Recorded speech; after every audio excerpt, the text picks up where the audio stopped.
नमस्कार साथीहरु, म सागर टेक सागर च्यानलमा तपाईहरुलाई स्वागत गर्दछु।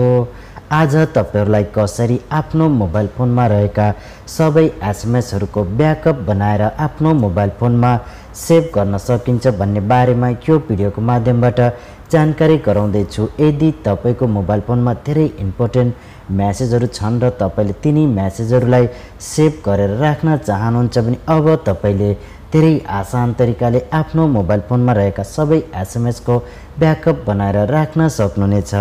आज तपाईलाई कसरी आफ्नो मोबाइल फोनमा रहेका सबै एसएमएसहरुलाई ब्याकअप गरेर या सेभ गरेर राख्न सकिन्छ भन्ने बारेमा यो भिडियोको माध्यमबाट जानकारी गराउँदै छु। यदि तपाईहरु आफ्नो मोबाइल फोनमा रहेका सम्पूर्ण एसएमएसलाई आफ्नै मोबाइल फोनमा सेभ गर्न चाहनुहुन्छ या तिनी एसएमएसलाई ब्याकअप गर्न चाहनुहुन्छ भने आजको यो भिडियो तपाईहरुको लागि धेरै युजफुल रहनेछ। आउनुहोस् साथीहरु, कसरी आफ्नो मोबाइल फोनमा रहेका सबै एसएमएसलाई सेभ गरेर राख्न सकिन्छ त भन्ने बारेमा यो भिडियोको माध्यमबाट जानौं। आउनुहोस् सुरु गरौं।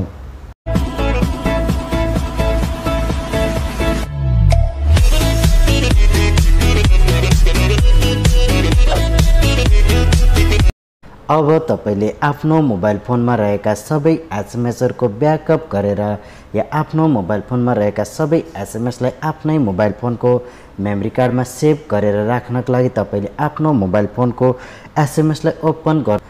अब तपाईलाई यहाँनिर तपाईको मोबाइल फोनमा रहेका सबै एसएमएसहरु देखाइनेछ र अब तपाईले माथि दिएको थ्री डटमा क्लिक गर्नुहोस् र अब तपाईलाई यहाँनिर एउटा सेटिङको अप्सन देख्न सक्नुहुन्छ। तपाईले सेटिङको अप्सनमा क्लिक गर्नुहोस् र अब तपाईले यहाँनिर एउटा अर्को अप्सन देख्न सक्नुहुन्छ, एउटा इम्पोर्ट या एक्सपोर्ट मेसेन्जरको अप्सन पाउनुहुन्छ। तपाईले इम्पोर्ट या एक्सपोर्टमा क्लिक गर्नुहोस् र अब तपाईलाई यहाँनिर देख्न सक्नुहुन्छ तपाईले आफ्नो मोबाइल फोनमा रहेका सबै एसएमएसलाई आफ्नो मोबाइल फोनको मेमोरी कार्डमा सेभ गर्न चाहनुहुन्छ भने तपाईले यहाँनिर एक्सपोर्टको अप्सनमा क्लिक गर्नुहोस् र अब तपाईले देख्न सक्नुहुन्छ तपाईको मोबाइल फोनमा एउटा फाइल रेडी भइसकेको छ, जुन फाइल तपाईले यहाँनिर देख्न सक्नुहुन्छ र अब तपाईले ओके को बटनमा क्लिक गर्नुहोस् र तपाईहरु पुनः आफ्नो मोबाइल फोनको होम स्क्रिनमा आउनुहोस्। अब तपाईले आफ्नो मोबाइल फोनमा रहेका सबै एसएमएस को ब्याकअप गरिसकेपछि पुनः आफ्नो मोबाइल फोनमा रहेको फाइल म्यानेजरलाई ओपन गर्नुहोस् र तपाईले लोकल फाइलमा क्लिक गरेर डिभाइस स्टोरेजमा क्लिक गर्नुहोस्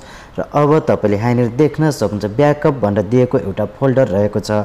तपाईले ब्याकअप फोल्डरमा क्लिक गर्नुहोस् र अब तपाईले यहाँनिर मेसेन्जरको अप्सनमा क्लिक गर्नुहोस् र तपाईले यहाँनिर देख्न सक्नुहुन्छ एसएमएस भनेर तपाईलाई एउटा फाइल देखाइएको छ। तपाईले यदि अब आफ्नो यो एसएमएस ब्याकअप गरेको फाइललाई आफ्नो मोबाइल फोनको मेमोरी कार्डमा सेभ गर्न चाहनुहुन्छ भने तपाईले यहाँनिरबाट यो फाइललाई सिलेक्ट गर्नुहोस्, तल दिएको कपीको अप्सनमा क्लिक गर्नुहोस् र तपाईहरु पुनः ब्याक जानुहोस् र अब तपाईले आफ्नो मोबाइल फोनमा रहेको एसडी कार्डमा यसरी पेस्ट गरेर तपाईले आफ्नो मोबाइल फोनको एसडी कार्डमा सेभ गर्न सक्नुहुन्छ। र यदि तपाईले यो फाइललाई तपाईले आफ्नो मोबाइल फोनमा रहेको या आफ्नो अनलाइन मेमोरीमा सेभ गर्न चाहनुहुन्छ तपाईले यसलाई पुनः सिलेक्ट गर्नुहोस् र तल दिएको मोरको अप्सनमा क्लिक गरेर शेयरको अप्सनमा क्लिक गर्नुहोस् र अब तपाईले यहाँनिर आफ्नो जीमेल आईडीमा पनि सेन्ड गर्न सक्नुहुन्छ र तपाईले आफ्नो मोबाइल फोनको गुगल ड्राइभमा पनि सेभ गर्न सक्नुहुन्छ। र यदि तपाईले आफ्नो मोबाइल फोनको गुगल ड्राइभमा सेभ गर्न चाहनुहुन्छ भने तपाईले यसरी गुगल ड्राइभमा सेभ गर्न सक्नुहुन्छ र अब तपाईले यसको माध्यमबाट आफ्नो मोबाइल फोनमा रहेका सबै एसएमएसलाई धेरै आसान तरिकाले ब्याकअप गरेर राख्न सक्नुहुन्छ। आशा गर्दछु भिडियो मन पर्यो होला। भिडियो मन परे लाइक गर्नु होला, शेयर गर्नु होला। हाम्रो च्यानललाई सब्स्क्राइब नगरेको भए सब्स्क्राइब नि गरिदिनु होला। हस्त धन्यवाद।